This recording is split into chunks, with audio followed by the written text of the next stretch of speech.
Olá, meus caros, espero que todos estejam bem. Quero dar as boas-vindas à nossa nova disciplina, denominada inicialmente Cartas Pessoais. E estou aqui para informá-los que, mais uma vez, farei uso de pequenos vídeos para colaborar com o conteúdo tratado em aula. Isso porque nosso tempo não permite abordarmos alguns pontos que julgo também ser importante para o bom proveito nessa disciplina. Então nós faremos uso aí de pequenos vídeos para comentar as cartas. Nesses vídeos serei menos formal, farei um comentário mais informal, não um devocional, mas comentários em cima dos versículos da carta. E espero que isso colabore com o conteúdo e com o estudo pessoal de todos vocês. Então, dito isso, nós vamos começar observando aí 2 versículos da primeira carta de Paulo a Timóteo, que diz o seguinte: Paulo, apóstolo de Jesus Cristo, por ordem de Deus, nosso Salvador, e do Senhor Jesus Cristo, nossa esperança. A Timóteo, meu verdadeiro filho na fé, graça, misericórdia e paz, da parte de Deus, nosso Pai, e de Cristo Jesus, nossa esperança. Então, Paulo, como já de costume, ele, nas suas cartas, na saudação, vai nos dar aí a grande dignidade dele, né? De apóstolo, e uma admirável dignidade. Nessa carta, nós temos uma diferença porque ele está dizendo que é por ordem de Deus. Em outras cartas, por exemplo, como Romanos, nós temos aí a declaração de Paulo que foi chamado. O chamado e ordenado são coisas diferentes.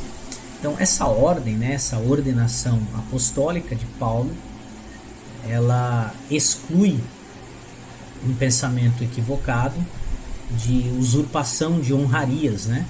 Que na verdade alguns fazem, e Paulo até vai se opor a isso. E também exclui a ideia de ambição e de arrogância de Paulo.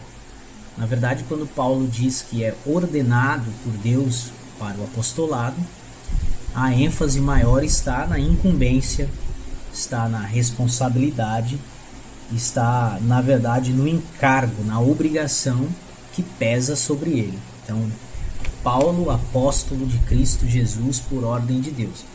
Então, isso apresenta para nós uma dignidade admirável de Paulo, né? Então, Paulo sempre nos dá essa precedência da dignidade dele.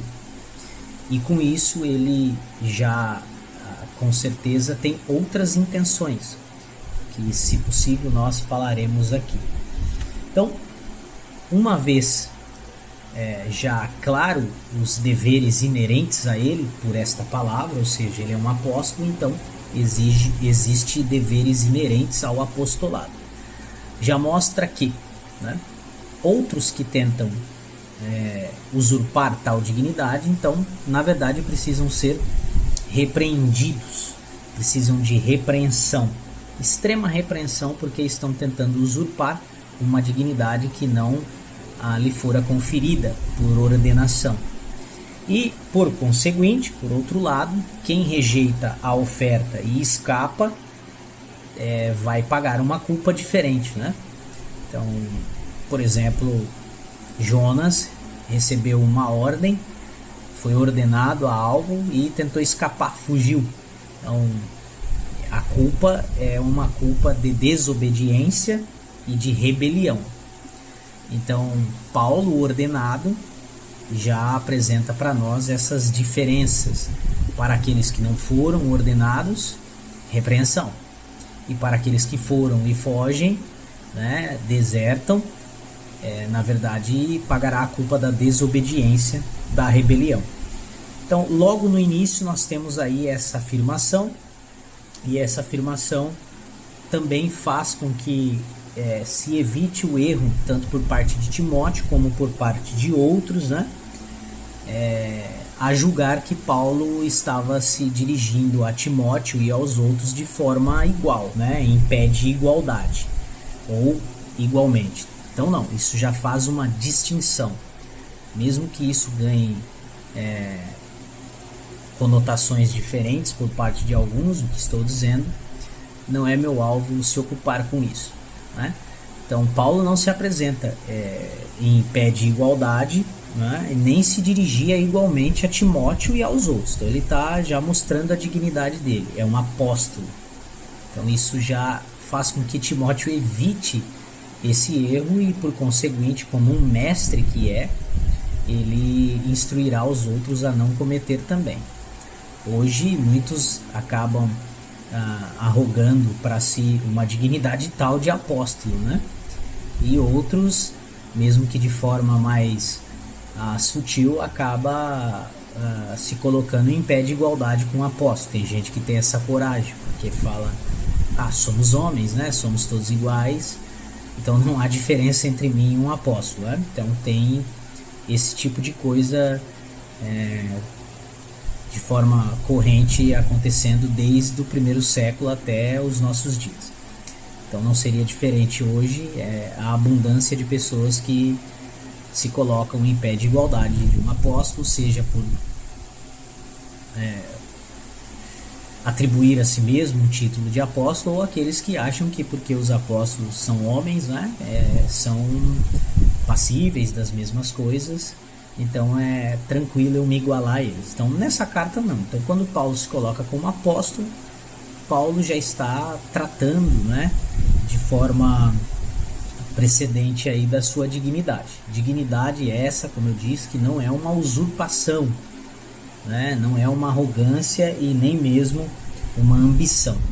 É uma ordenação por parte de Deus, por parte da divindade.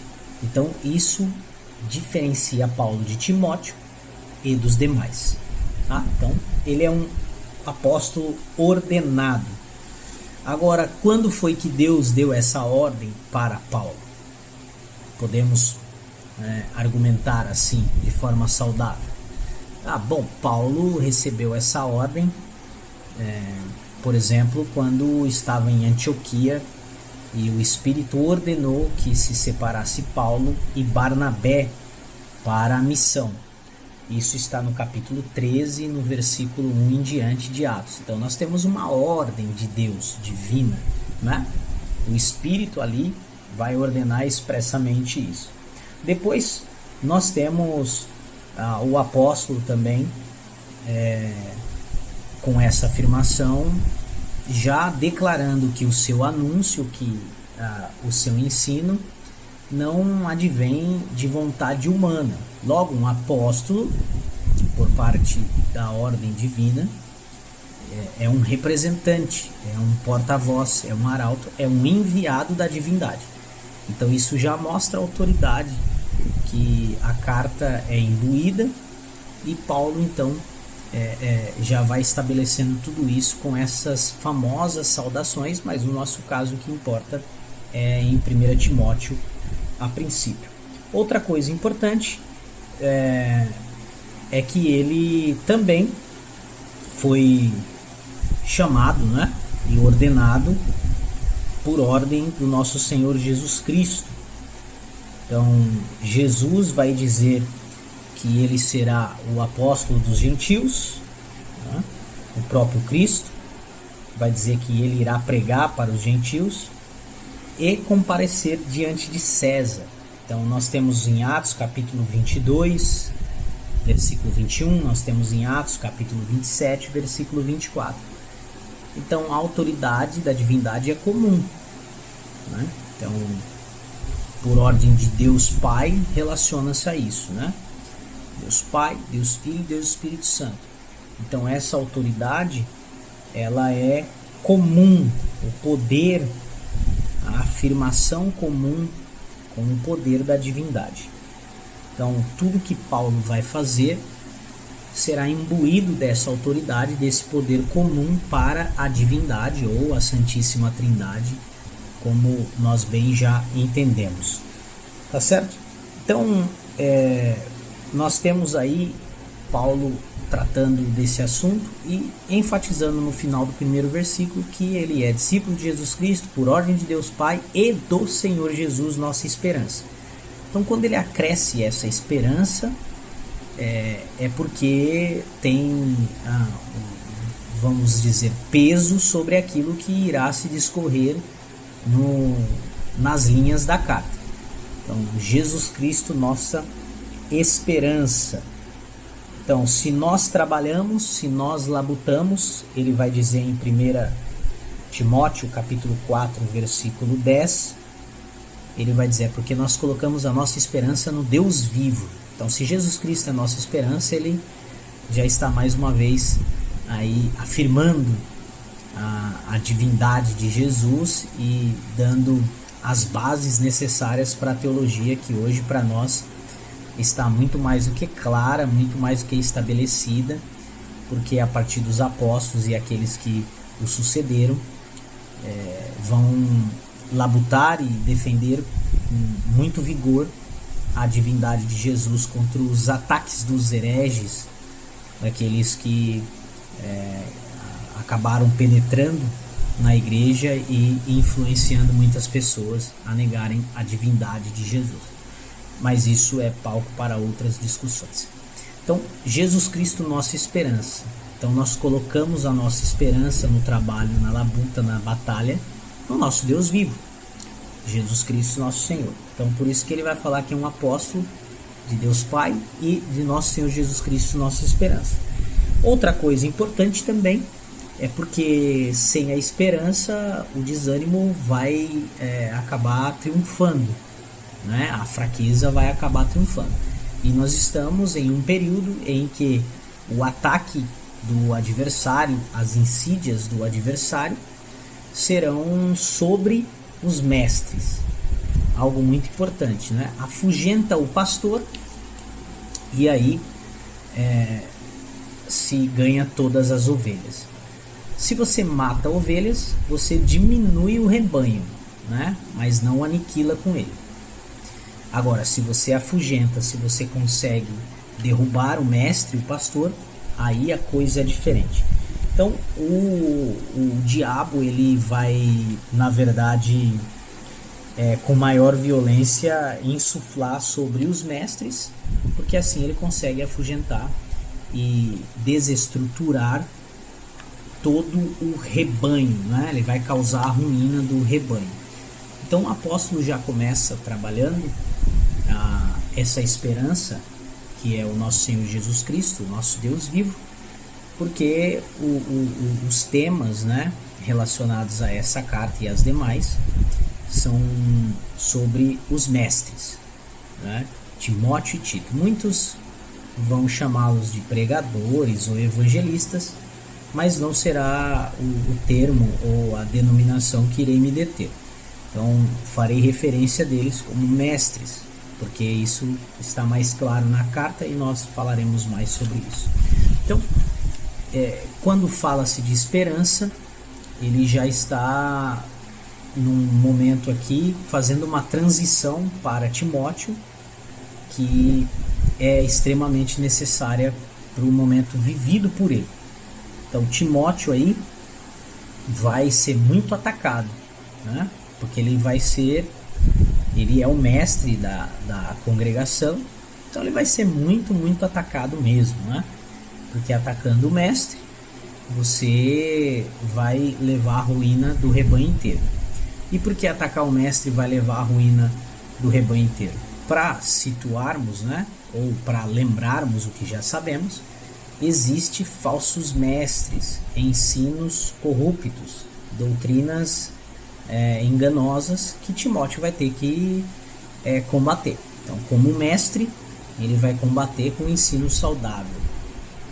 E como mestre, ele vai ser muito atacado, porque se o mestre não tiver fincado, firmado no seu trabalho e na sua batalha no nosso Senhor Jesus Cristo, que é a nossa esperança, o desânimo vai abater, o desânimo vai com certeza derrubá-lo. E aí, com a fraqueza, né, triunfará então Satanás. E com isso ele economiza no seu trabalho, né? Focando só em um, ele economiza e na maioria das vezes ele acredita que vai ser bem sucedido nesse ataque a um só do que a mais.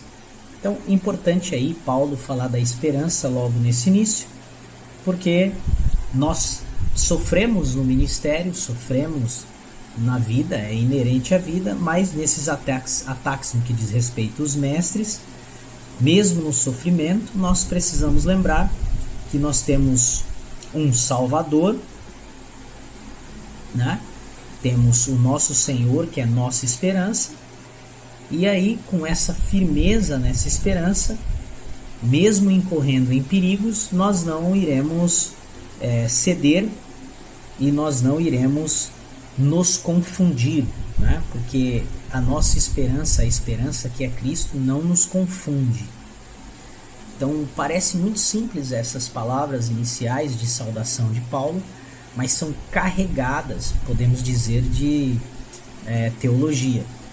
E é importante observar essas palavras na forma que elas são colocadas para tirarmos o maior proveito, que é o que estamos tentando fazer aqui. Então, nós estamos aí apoiados no nosso Deus, que é Salvador, no nosso Senhor Jesus Cristo, que é a nossa esperança, e assim somos alimentados das maiores esperanças.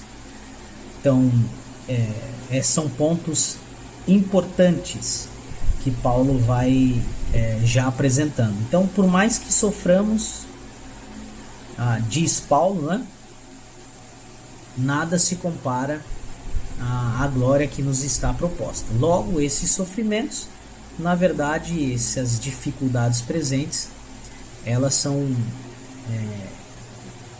infinitamente inferiores, menores do que nos está proposto em nosso Deus Salvador, nosso Senhor Jesus Cristo, a nossa esperança.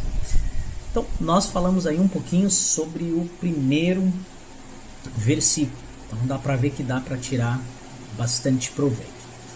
E eu vou entrar no segundo versículo no próximo vídeo e discorreremos mais um pouquinho da mesma forma.